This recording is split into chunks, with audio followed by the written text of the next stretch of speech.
Today, polarization is generating our politics and media in an impactful way that oftentimes is repulsive. And that is why I'm so pleased tonight to see three great organizations working collectively on a single goal: to create a forum in which we can watch the passionate debate that we expect in the Senate, a hallmark of our democracy. The only way to create lasting change is to have that debate, discuss the differences, and find common ground.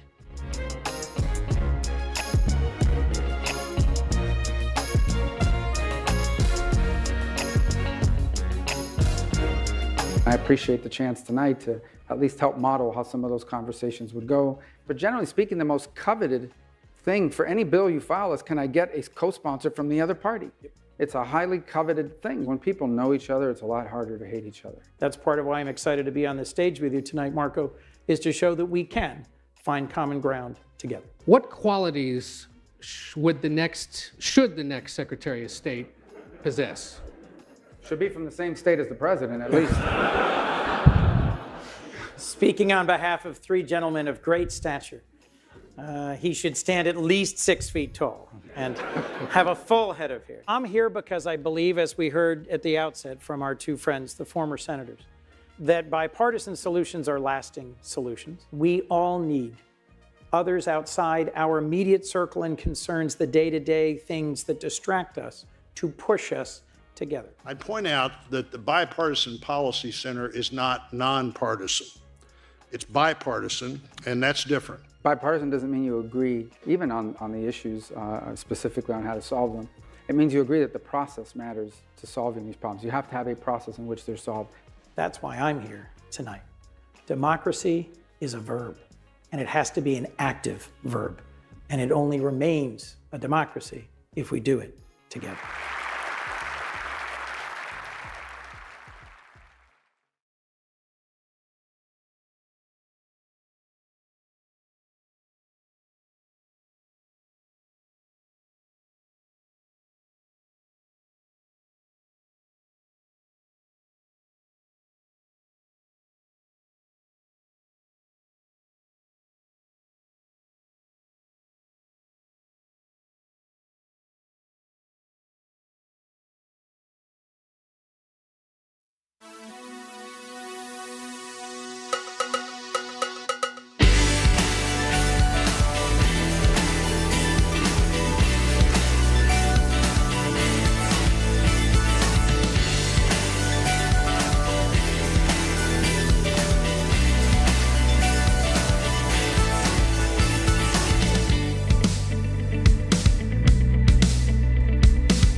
Hello. I am Zan Fishman. I'm the Vice President of the Energy Program here at the Bipartisan Policy Center. And as you know, BPC, we are a Washington, D.C. based think tank that is focused on bringing people together, Democrats, Republicans, and all of the associated stakeholders that are necessary to make policy really work and to make the world a better place. At the Energy Program, we're really focused on how can we, as Americans, have enough power that it's enough energy that's affordable, that's reliable, and then it's clean. And that's, a challenge to do all three of them at the same time. But if we're strategic and smart, we can do it. We found there's a lot of policies that have bipartisan support that we can work on. And in this world where we're seeing increased levels of partisanship, we're still finding that at BPC, there's just a lot to work on, a lot to do, a lot of progress to be made. When we work with the administration, when we work with both sides of Congress, there's a lot to do. One of the things that we've been focusing on is natural gas. A few years ago at BPC, we launched the Future of Natural Gas initiative. We brought together a lot of diverse stakeholders from industry different parts of the natural gas value chain, ENGOs, business interests, other think tanks. And over the course of 2 years, we explored the topic from multiple angles. And we, based on all that feedback, we put out a report. You think you'll find that that report was on your seats or available to you here that you can look at. One of the people who was involved in that natural gas initiative was the person sitting to my left here, Toby Rice. Toby Rice, welcome. You're the president and CEO of EQT, which is a natural gas company focused on the Appalachian Basin. And you're also on BPC's Energy Advisory Council. So first of all, thank you for being here. You're a big leader in the natural gas space and the energy space generally. And my first question for you is, for the first time in 2 decades, the US is really facing rising electricity demand to meet the needs of data centers and AI and manufacturing and electrification. At the same time, global demand for LNG is increasing. So we've got need for energy here. There's need for energy abroad. We just need more energy than ever before. We also need to think about emissions. So with all of that in mind, what is the role of natural gas in this energy mix, domestically, globally, EQT? How should we be thinking about natural gas? Yeah, we believe that we're designing energy systems for the future, and we need to be making sure that we're designing energy systems that are affordable, reliable, and clean. And we believe that natural gas is the unique combination of all 3 of those attributes.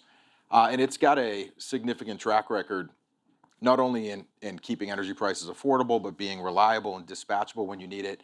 Obviously, the clean aspects, the reason why the U.S. is the world leader in lowering emissions has come majority from replacing coal with natural gas. So a tremendous environmental track record to speak about, but also the most important attribute that a lot of people are talking about now, with everything you just mentioned about the need to win this AI race, to increase the electricity demands with this electrify everything theme that's taking place, to provide energy security for the world and LNG and all that's going to do. The 4th attribute that's really emerging is we need to think about how we make our energy systems bigger. And when you look at what we've done with natural gas here in the United States, I mean, we are the world's largest natural gas producer, and a lot of people don't know this. In the shale revolution, 80% of the rigs that are running in this country right now are drilling for oil. Okay, there's not a lot of players that are doing for natural gas. What does that tell you? It just speaks to the abundance of natural gas resources that we have, which we think are going to be a really big key in providing the scale of our energy systems going forward. That's really interesting. The point that you made that historically, the bulk of our emissions reductions that we've seen in the US has been because of natural gas, right? Shale revolution, cheap natural gas displacing coal, like that one historical happening is actually the cause of most of our emissions reductions until now. So let's just focus a little on EQT. What makes EQT unique in the natural gas space, and where do you see the future of your company? So EQT is America's natural gas champion. Every day we produce a little bit over 8 BCF a day of natural gas. For people that aren't familiar with those units, it's an amount of energy that's equivalent to over 1 million barrels a day of energy. Every day, our 1,500 employees and 30,000 contractors are waking up thinking about one thing: how we can make the energy we produce cheaper, more reliable, and cleaner. And so we've had tremendous progress across the board, making our energy cheaper. We've cut our costs by over 30%. We've made our energy more reliable by extending our inventory of developable locations for decades, that we can recreate this success. And then on the cleaner front, we're the first company of scale to achieve net zero, scope 1 and 2. And our methane intensity we're doing really phenomenal things on that front. And I think it's really just been really important for people to understand that a lot of the attributes that they're looking for really on the cleaner aspects, or really just the challenges we face, it's going to require a tremendous amount of innovation. And what we can do is showcase the innovation that's taken place in our industry, and we can focus that innovation to address some of these problems. And that innovation, I think the track record we have is pretty remarkable. I mean, you look at all these challenges that we face, how are we going to meet this power demand, the LNG exports? When you step back and you look at the amount of energy we're talking about that needs to be increased here, we're talking about a 20 to 40% increase in natural gas demand. That is a big challenge. And a lot of people are saying, how are we going to meet this? Well, just remember, 20 years ago, we found ourselves in a situation where we were running out of energy. We were importing a tremendous amount. And a lot of people were saying, how are we going to meet this? And one thing happened that completely transformed the world. This industry cracked the code on shale and transformed America from being energy dependent to being an energy powerhouse on the world stage. This industry did that. And those innovative minds that cracked the code on shale, they are now still working here. I mean, this was only 15, 20 years ago. So we're still here working, and now it's just hearing the different concerns and listening, and then adapting that innovation and pointing that to make cleaner, bigger energy systems, which has been a big focus in the past few years. Yeah. So let's talk a little bit about natural gas outlooks, right? You're you know, as a business person, I think you're always looking at what's going to be the demand for my product. When you're looking at the domestic space, when you're looking globally, both in terms of like, how do you see us using natural gas? You mentioned a 20% demand increase. Like, how much do you think that this growth is going to occur? In what sectors? Is there uncertainty? Are you focusing more domestically, or if you're focusing globally? What do you see? Yeah, there are three really big themes that are taking place in energy domestically, but also these apply to what's going on in the world. The first big theme is the continued evolution of our energy systems. Domestically, for natural gas, that has meant replacing coal with natural gas.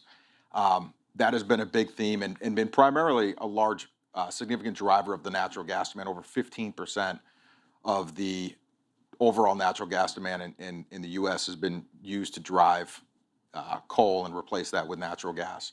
Second big theme is the electrify everything theme. That's not just unique to the U.S. Increasing base load power is going to be a big theme. In the U.S., we see that as being requiring another 10 to 20% more natural gas. And it's really important for people to understand this power demand is not being driven solely by AI. By our estimates, power needs for AI is only going to account for 40% of this demand.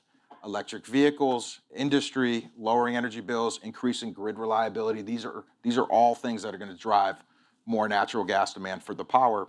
And then the third theme that's taking place, and this certainly has been front and center ever since we saw the bombs dropped in Ukraine, unfortunately, people are concerned about energy security. And for some in the developed world, that is all about getting more access to energy.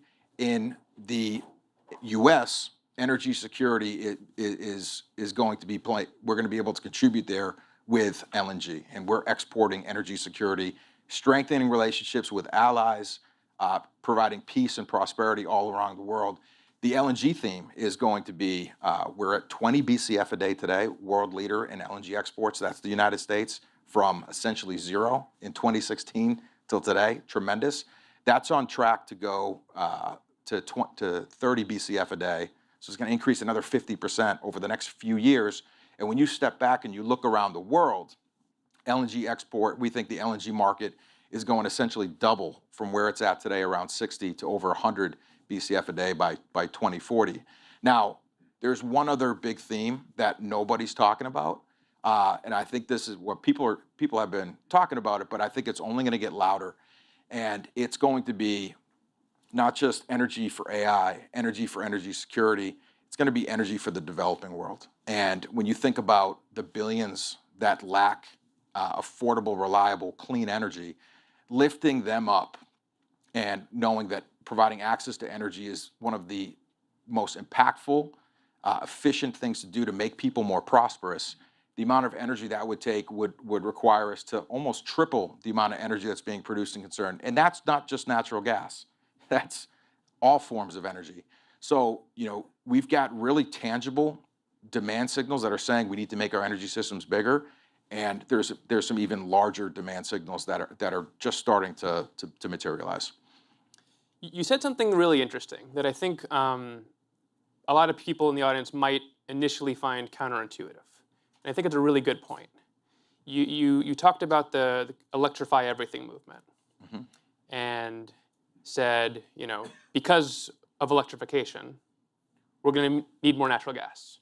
I think a lot of people might think, oh, if we're electrifying things, we wouldn't need natural gas.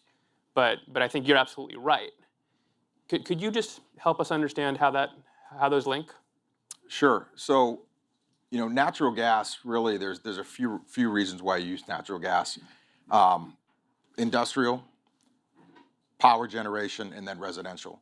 And, I think one of the reasons why the electrify everything is so highly favored is because of the versatility that electricity provides. And I think what people are realizing is electricity is good, but what we really need is we need reliable electricity. And that's something where when we look at the cost effectiveness of natural gas being somewhere in the, call it around $60 per megawatt hour, you compare that cost effectiveness to solar and wind and have tremendous progress in lowering costs. And let's just assume that's $20 to $30 per megawatt hour. When you add the reliability onto that and requiring batteries to do that, our view is 4 hours of batteries is going to be around $50 for each 4 hours. You need 4 of those packs.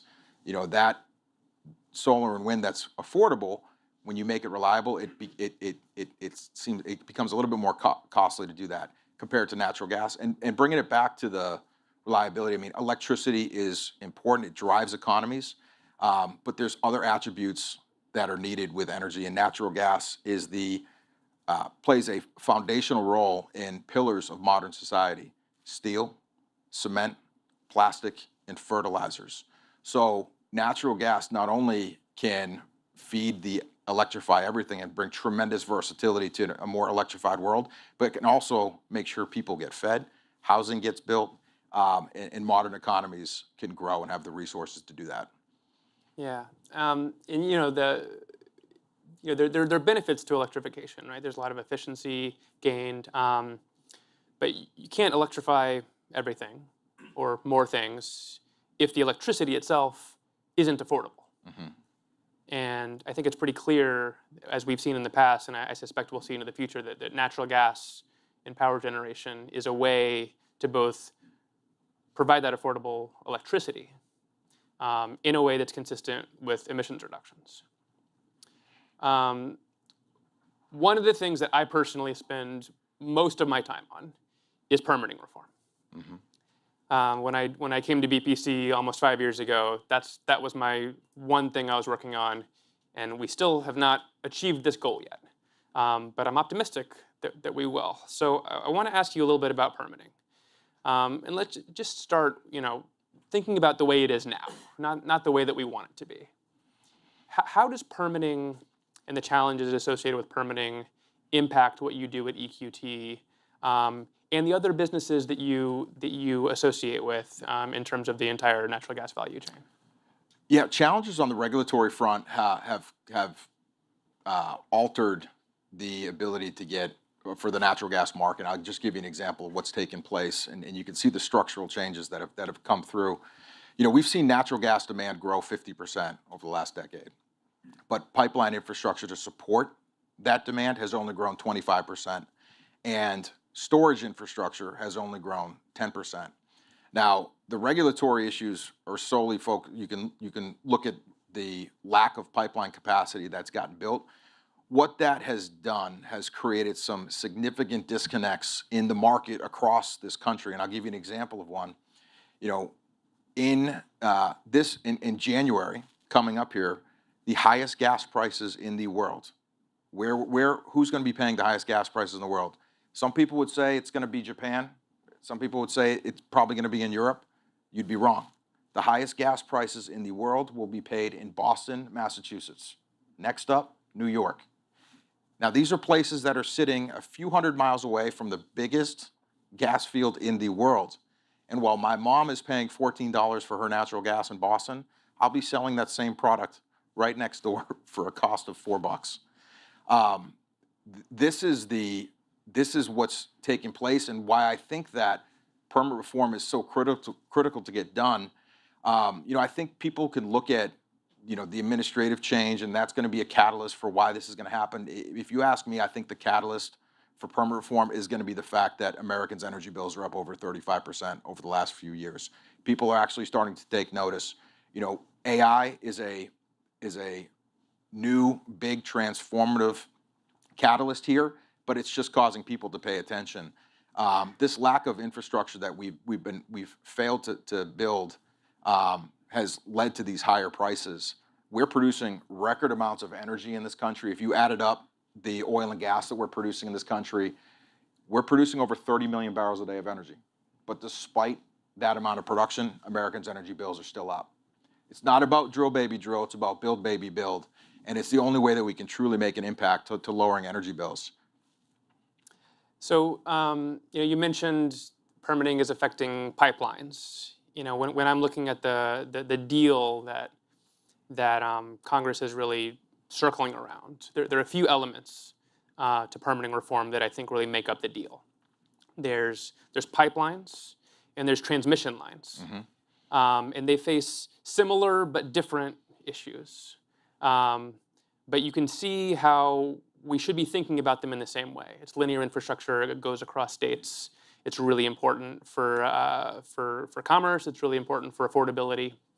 And then there's things like NEPA itself and judicial review, which you see there's going to be a markup tomorrow in Congress in the House Natural Resources Committee on the SPEED Act. And the last topic is this issue of project certainty, that if the government issues a permit or a license or approval of some kind, that a business should be able to count on that approval and not have it yanked back by some future government based on some other thing. So, when you're thinking about these various elements, as it affects, EQT, or as it affects the broader energy space, NEPA and judicial review, pipelines and transmission lines, project certainty, what's the right way to think about those in terms of how we actually want this to work? How do we want this government regulatory process to work in approving projects? Yeah, I think the fact that we're not just talking about pipelines or transmission lines, quite frankly, you step back and you look at these issues that have challenged pipeline infrastructure from getting built. If you think it's hard to get a pipeline built, try getting a transmission line built. If you think it's hard to get a 5-acre oil and gas location built, try getting a 5,000-acre solar facility or wind farm. The reality is it's difficult to get any type of energy infrastructure built. And so it's a unique period of time where all energy developers are sort of sitting here saying, you know what, no more advocating for whatever specifics that transmission line needs or pipeline needs. What we'd like to see happen, all energy developers on the same side of the table, advocating to get to a place where we can get things built again in this country. And that means the principled approach is all of the above. No special interests, all of the above, and let's let market forces determine the best infrastructure that gets built. Judicial certainty is incredibly important. We own a pipeline called Mountain Valley Pipeline, which is a poster child for a project that had its permits, got started building, permits got revoked. That happened 3 times. A project that was originally slated to be $3 billion turned out to be and get built in 36 months, took 8 years and $8 billion. Imagine what the confidence that I have in announcing another pipeline. I like my job, but I like providing affordable energy to people. But I mean, that's a big risk. And for that Boston situation, I used to ditch the cost of this regulatory uncertainty on the public. 20 years ago, I could go to a pipeline operator and say, hey, I'd like to get another pipeline built into New England. What kind of fee would you need to justify that investment? And they'd say, we can do that for you for $1, maybe $1.50. When I ask people now for that same pipeline, they're quoting me $3 to $4. And that is the cost of this uncertainty that's taken place. And listen, this is not going to be easy. It's going to take leaders, because there's nothing we can do in this world that is going to be immune to criticism. But we have to do a very fair and effective way of measuring the pros and cons. and knowing that this infrastructure is absolutely critical for us, not only to achieve the ambitions we have today, but set the table for America to continue to lead in the future. You know, one of the best parts of that answer there, I think, was your acknowledgement that interests are aligning in different sectors within the energy space to do the same thing, right? You see renewables interests, fossil fuel interests aligning for permitting certainty and efficiency. And I think a lot of people are saying, you know, a good permitting system would be good economically, but also good environmentally. Which I think is a really good segue into the panel that we have next. We're going to invite a few extra people on stage to expand the perspective. I'm going to invite my colleague, Maryam Alshama, who's the Director of Carbon Management at Bipartisan Policy Center, to come up on stage, as well as Marty Durbin from the Chamber of Commerce, and Ralph Cavanna, who's former Director of NRDC. Toby, thank you so much. All right.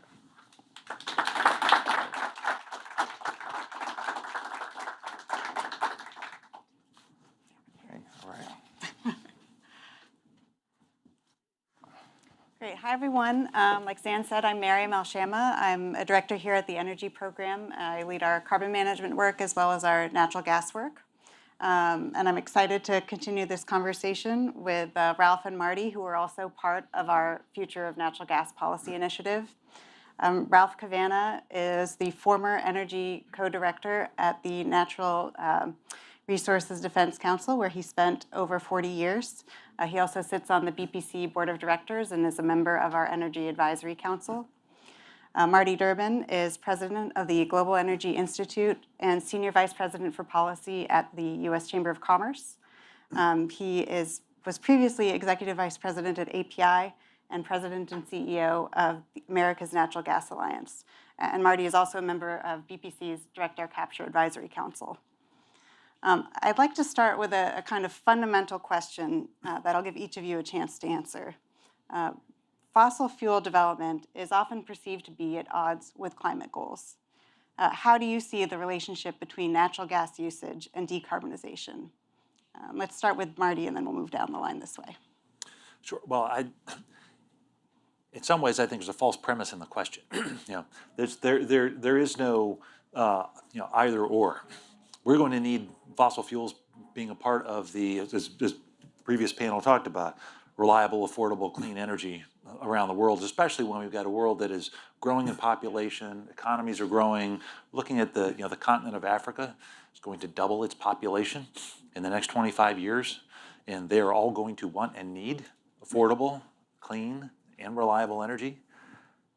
It's not an either or. This is an and proposition.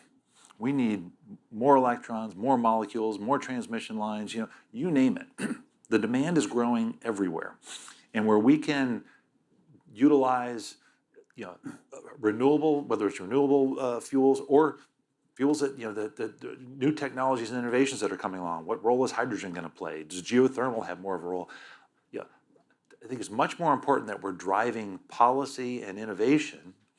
And then for the fuels that we continue to rely on, natural gas and even oil, what do we need to do to continue to reduce emissions and make those even cleaner and more reliable? So I guess I'd kind of start fundamentally, it's not a matter of, is it compatible? Of course it is, because we've got so many other things that we're trying to achieve by providing for the reliability and affordability throughout the world. And I should emphasize that I retired 2 years ago from NRDC, so speaking for myself today and a proud board member of the Bipartisan Policy Center. And I want all of you to know that some of the most compelling answers to the question Maryam just asked me are in fact in the BPC report that she edited, that all of you have or have access to, and I'm going to refer to it from time to time as we go through this discussion. For me, a critical aspect of the capacity of natural gas to contribute to decarbonization has to do with something that's been mentioned, but I want to punch it up in Toby's presence and say something about him on it. It's methane leakage. The most impressive thing I learned in the course of the work we did on the natural gas report that you all have is the incredible variation in methane leakage rates across the world and among producers. Natural gas is not an undifferentiated commodity. The differences in methane leakage, which vitally affect decarbonization progress, are on the order of hundreds to one, not percentages, not tens or units of percent. And of course, the worst producers look worse than coal, and the best producers, like EQT, are remarkable, with leakage rates well under 0.1%. I can't even, I think, get enough of the zeros in front. There's a 7 in there somewhere, but it's way behind a bunch of zeros. Natural gas with leakage rates that low obviously can make a contribution in the immediate term simply by displacing natural gas with leakage rates that in some cases are going to be tens or hundreds of times higher in the US and globally. But we need to do all we can. EQT doesn't mark up its own report card. There's independent verification of its performance. There's transparency about how it's achieved. That needs to be true globally. There need to be standards for doing it. And the best performers need to get an appropriate competitive advantage. And the BPC report is in part about how to make that happen. Yeah, as far as hydrocarbons' role in decarbonizing this world, I think it's really important just to segregate, natural gas from coal. They used to be used for similar purposes. Natural gas is now has unique differences in how it's being utilized. And we need to take a step back and just assess the entire global energy system under the framework of how do we evolve our energy systems to a more cleaner energy system. Coal is the biggest source of emissions on the planet. Hands down, full stop. If you care about climate and lowering emissions, you've got to care about coal. What do we have to replace coal? We've got natural gas. And now we're at a very unique period of time where natural gas, specifically in the US, is transforming from a regionally constrained commodity to now being unleashed on the world stage. And with LNG, we now have a vehicle to directly reduce the amount of emissions coming from foreign coal.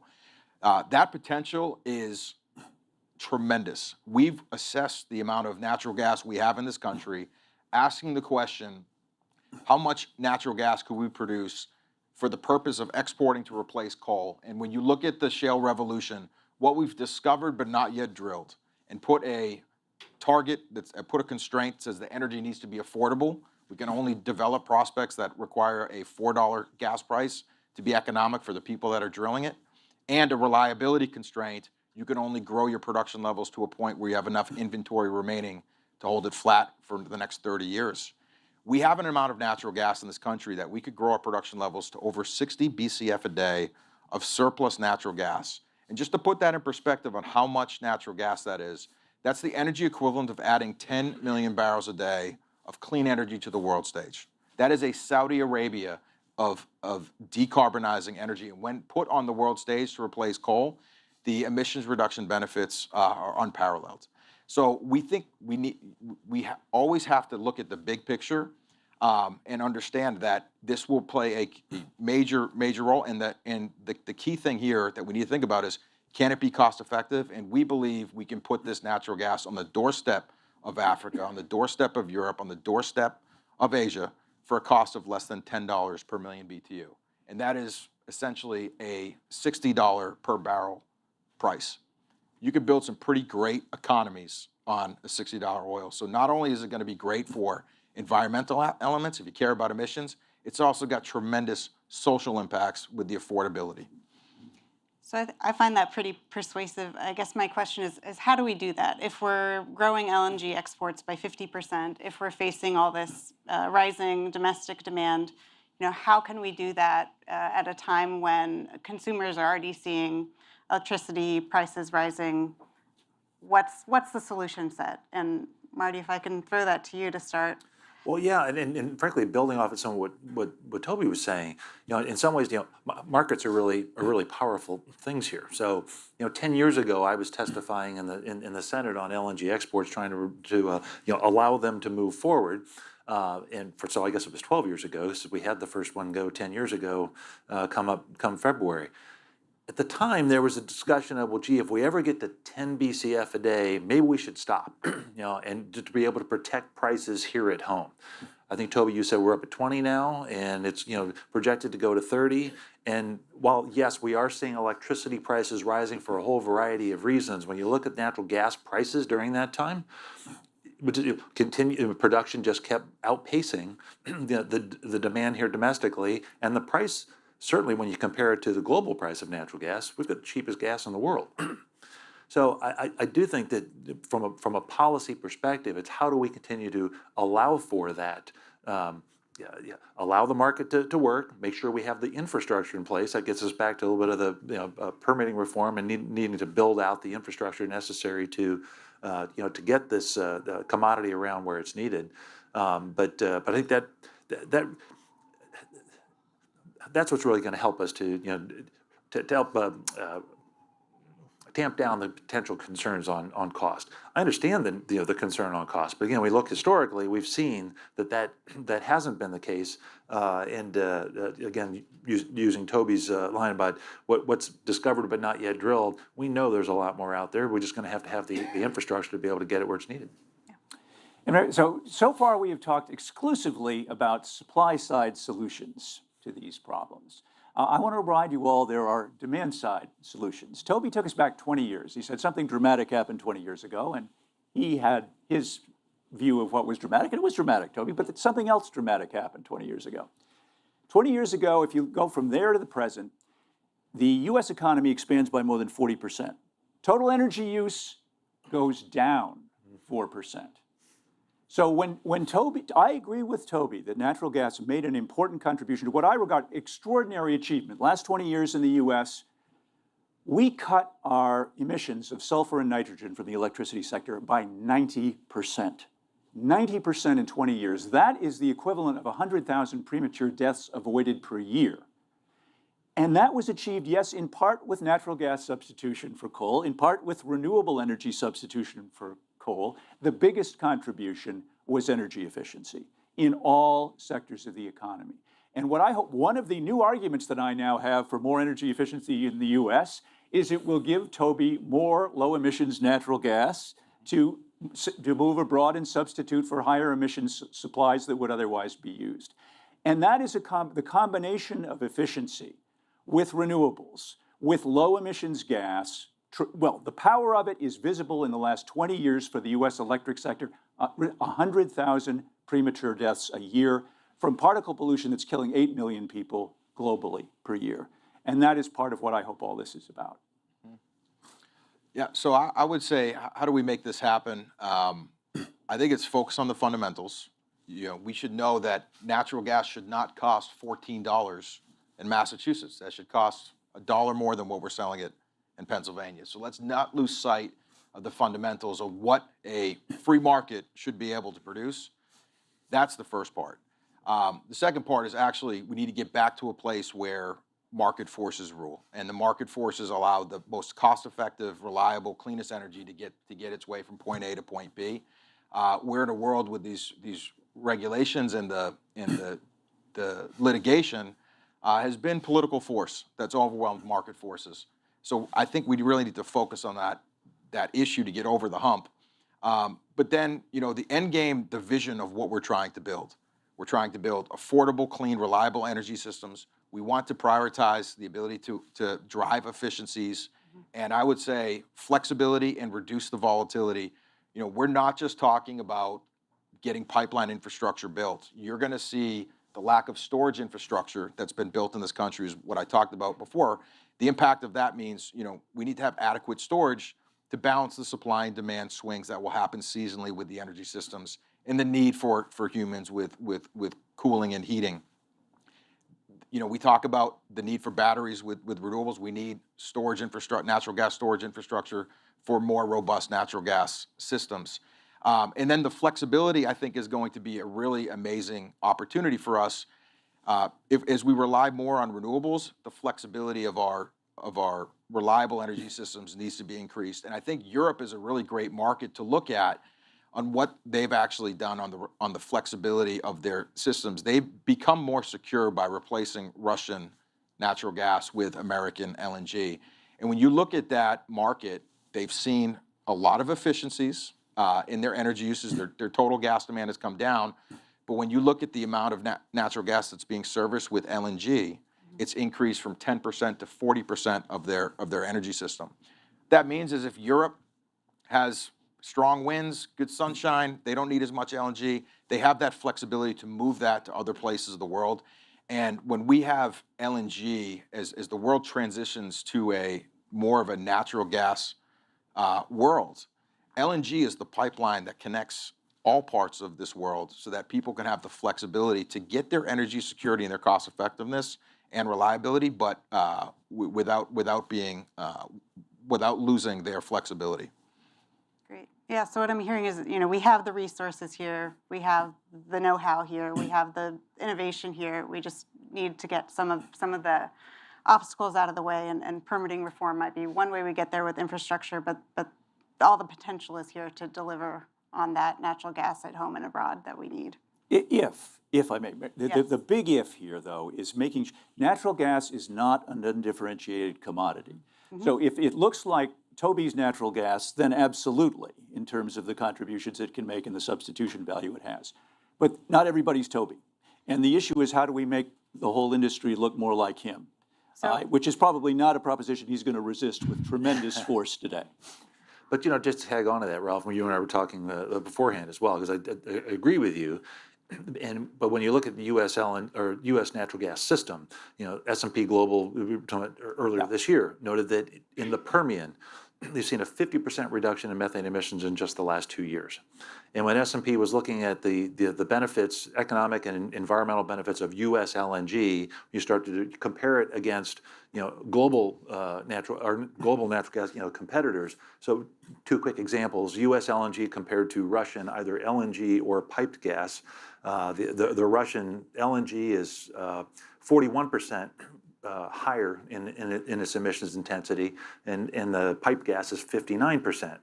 Algerian gas is 161% higher. And by the way, we've got the most robust set of data here, far better than anywhere else in the world. So those numbers are probably understated. So to your point, though, it is a matter of you have an industry here is committed to not only driving for affordability and reliability, but bringing those emissions down.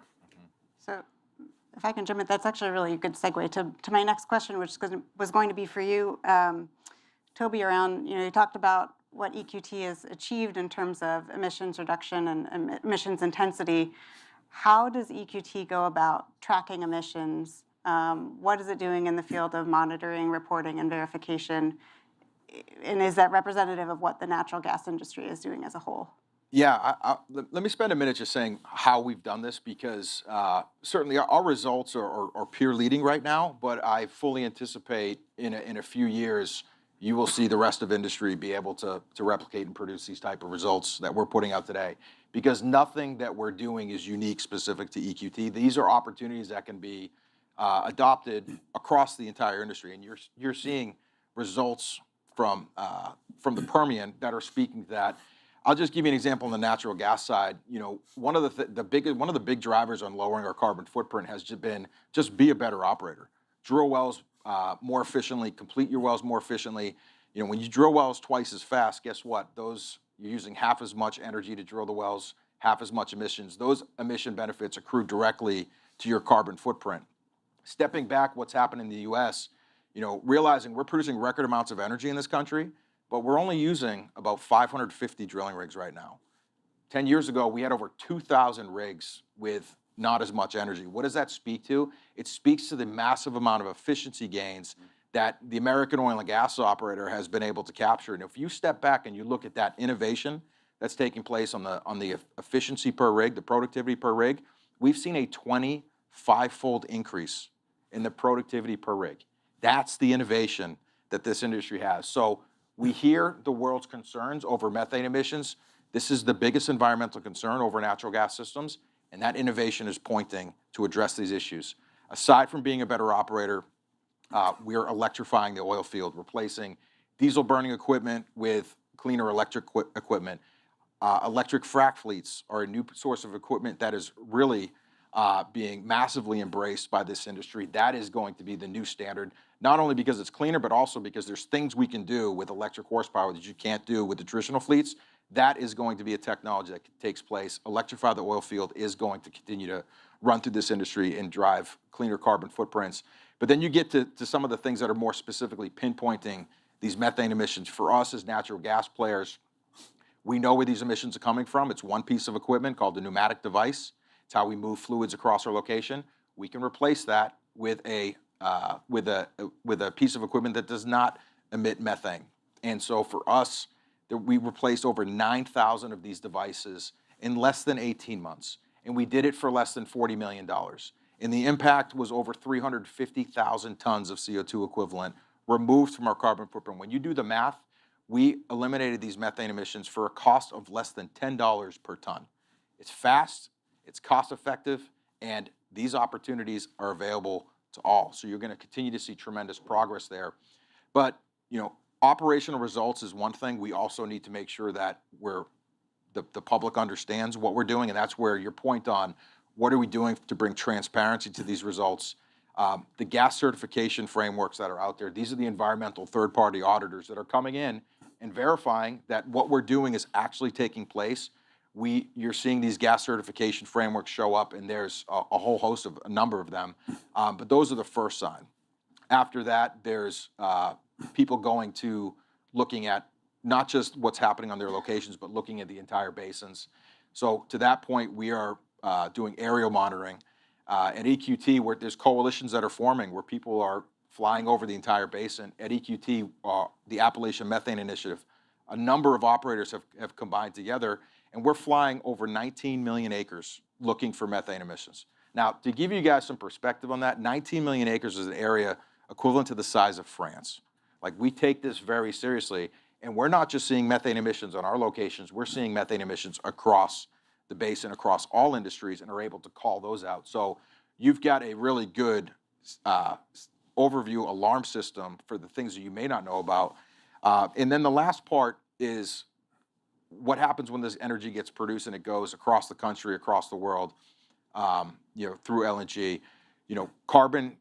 Full cycle carbon intensity is really important.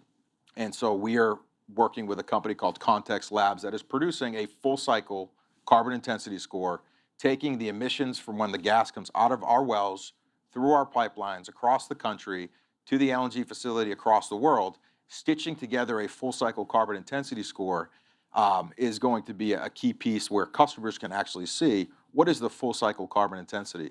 And there's a new organization out there now called Carbon Measures, which is going to produce these full cycle carbon intensity scores on a product level. And whether that's a barrel of oil, an MCF of natural gas, a ton of steel, and you can replicate this for all of these industrial products, we think there's tremendous scale in applying this approach. So we feel really good about the results. We feel we're even more excited about the transparency that's going to be brought to this, and we will leave no doubt that the energy that we produce in this country and the products that we put out there are the cleanest in the world. That's great. Yeah, I think we're seeing a lot of private sector action to reduce emissions. I wanted to invite Ralph to chime in on what role there is for U.S. federal policy in this space. Do we need federal policy on emissions tracking and reporting? And here, because the vision that Toby just described is one where there is accurate, independently certified information about everybody's methane leakage performance in the U.S. and globally. Getting there is going to require more standardization. It's going to require markets that are attuned to this, and that's happening. It's happening in Europe, South Korea, Japan. People want to buy from independently certified providers that look something like EQT as opposed to some of the other results that Marty described. But there's been important federal leadership in that, at EPA, at the Department of Energy, National Petroleum Council. That needs to continue. And right now, I think it's fair to say there's some uncertainty about it. And my voice won't be the most influential, but what I am hearing across the spectrum represented by the other advisors to the BPC is that everyone wants that to continue, that nobody wants that progress interrupted, that EPA and DOE need to remain engaged on this so that we can continue to move toward a world in which it's the low emissions natural gas that is taking over markets that care about this, and all of the markets do. Marty's just come back from COP in Brazil, where there were a whole fresh set of reminders about just how much people care about this. And the one thing that can really kill the progress that Marty and Tony have described in terms of the overall emissions performance of the sector is if somehow the pressure to get independent third-party verification, continuous improvement in avoiding methane leaks. If that flags or fails, then all of this is at risk.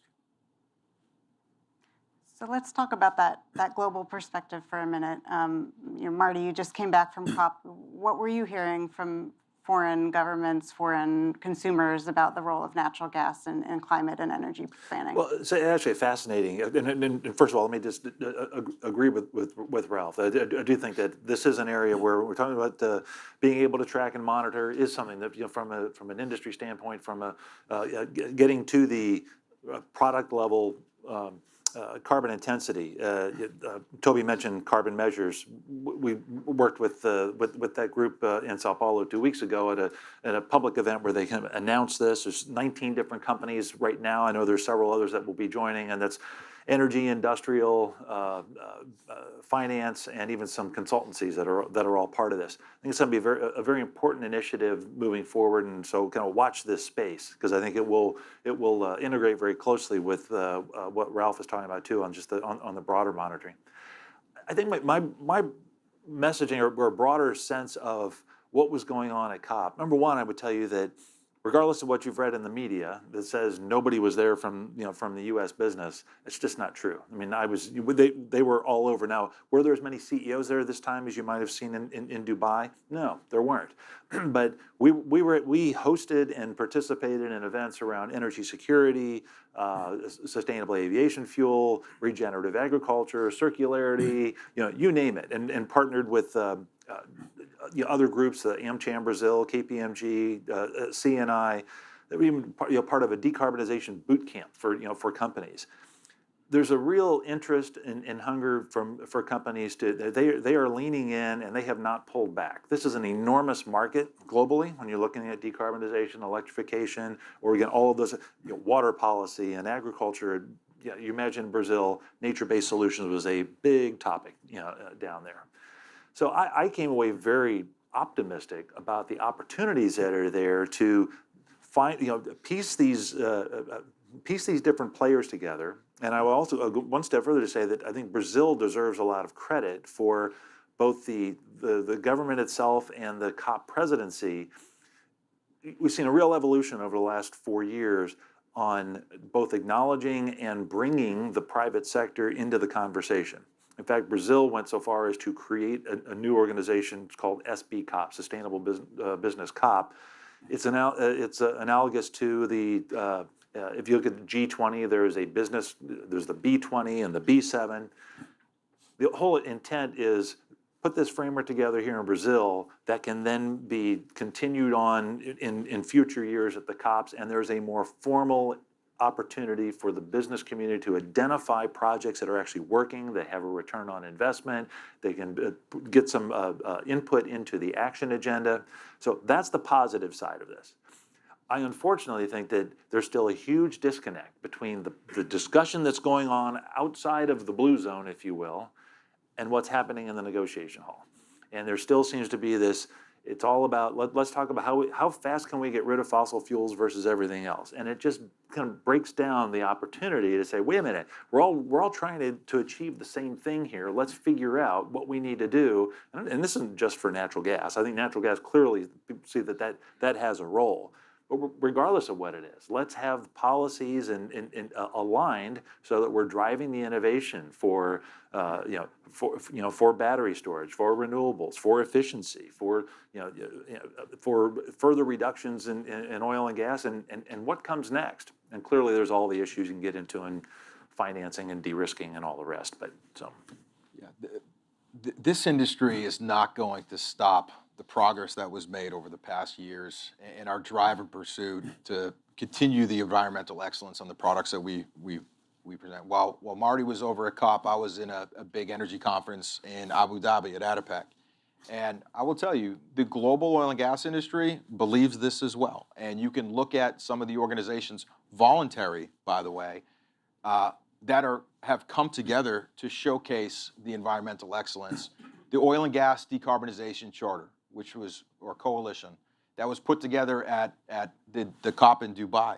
Over 60% of the world's energy production has signed up to this coalition. EQT is one of them.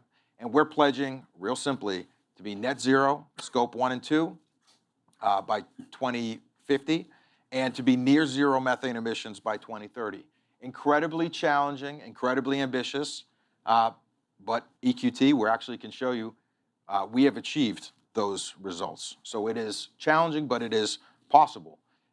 This industry, the API, has come out and said they are not in favor of rolling back the reporting requirements on scope 1 and 2. People are surprised to hear that. Why is this the case? Why do we care so much? One, these reporting frameworks are important for us to, for the future of our products, whether that's carbon capture and how well we're doing there, or with hydrogen, there's things that this industry are doing to drive decarbonized energy products. We still want to continue building those products of the future. And the other reason that's really motivating us to continue this is because we cannot let the emissions associated with making our product overshadow the emission reduction benefits when people use our product. And I'll just give you an example. At EQT, and methane emissions is a great example. Methane emissions are the biggest environmental concern that we talked about. And people will look at EQT's carbon footprint, even though we've offset it, but it's a few 100,000 tons. That includes methane emissions. It's all of the emissions required for us to get our wells drilled and produce this amount of energy. And people will say that carbon footprint is too big. We need to stop doing natural gas development. Okay, but understand this. That carbon footprint will produce an amount of product when put on the world stage to replace coal. That 300,000 ton carbon footprint will have a decarbonizing impact of over 150 million tons. So we want to focus the world on the decarbonizing impacts when people use our products. And if we need to be more transparent on the emissions associated with making our products, we are more than happy to sign up for that.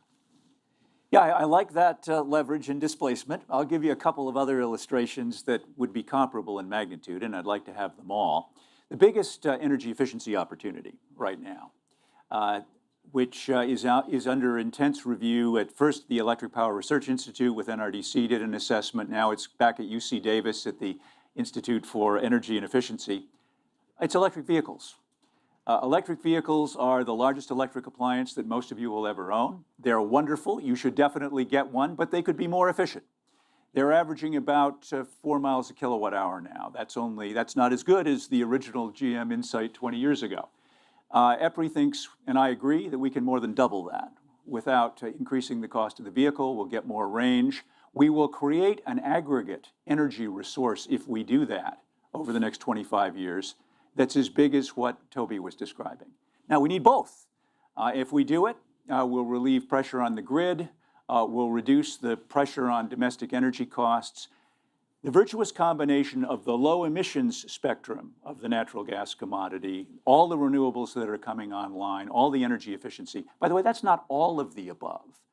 That is the proven winners of the last 20 years that got you those extraordinary reductions in toxic air pollutants that I mentioned at the outset.